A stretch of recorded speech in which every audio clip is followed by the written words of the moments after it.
farmers, ito na po yung kaumpisahan namin sa pag ng luya, pagkuha ito ng binhi. Dahil dito na po, itong portion na ito ang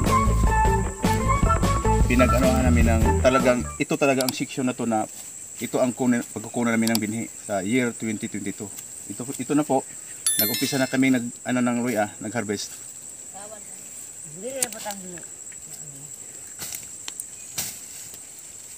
Ito po yung laman ng isang puno ng luya namin. Siguro to mahigit to 1 kilo.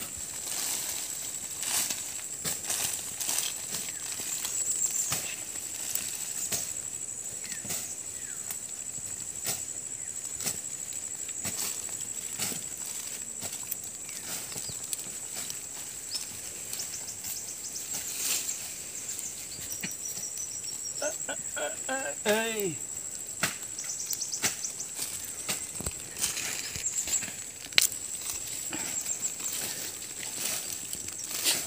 Ito ang resulta sa nung nakaraang taon na palagi ko itong ini-sprayhan.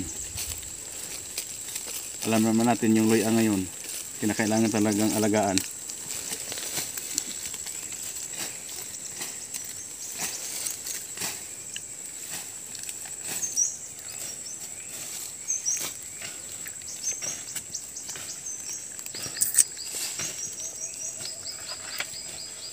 Bali yung nag-harvest, 3 sila, pang-4 na po ako. Yung si Mader, at saka si Elbe, at saka yung isa na naman yung lalaki, si Sipri. Taga San Antonio din.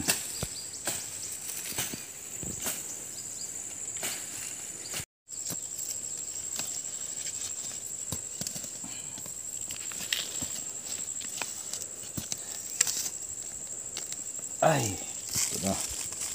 Ito na laman ng aking luya. Ito rin ang paano ko pang binhi.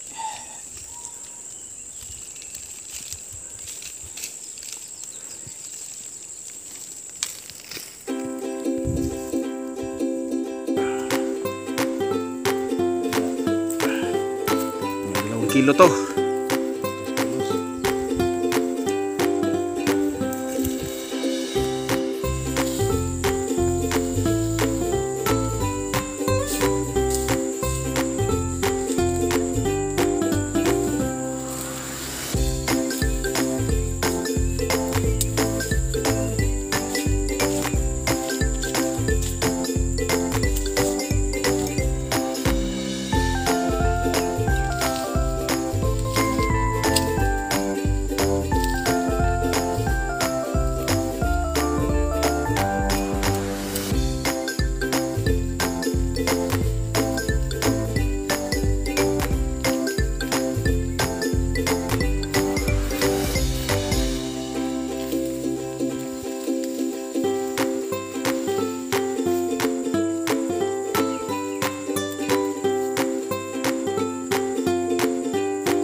naman talaga yung luya.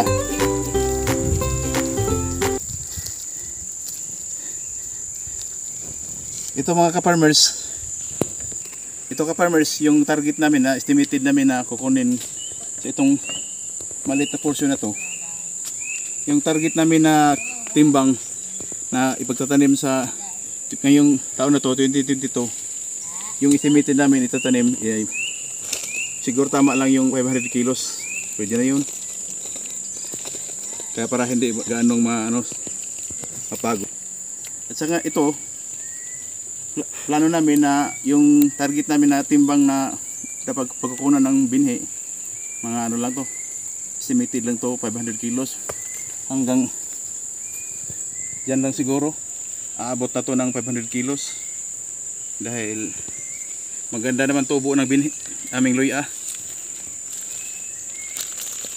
Saka pinipili namin dito na portion dahil maganda ang klaseng luya. At saka maganda binhi ng luya at saka maganda rin ang pinagkukunan na klase na binhi ng luya. At saka salamat na lang po. Payo ko lang sa mga viewers ko at subscribers ko, lalong-lalo na mga luya farmers, na piliin talaga natin yung mga magandang klaseng luya na walang sakit para hindi tayo maproblema sa ngayong taniman na taon na to, year 2022. At saka sa lahat ng mga subscribers ko at viewers ko, keep supporting Jojo the Farmer. Thank you.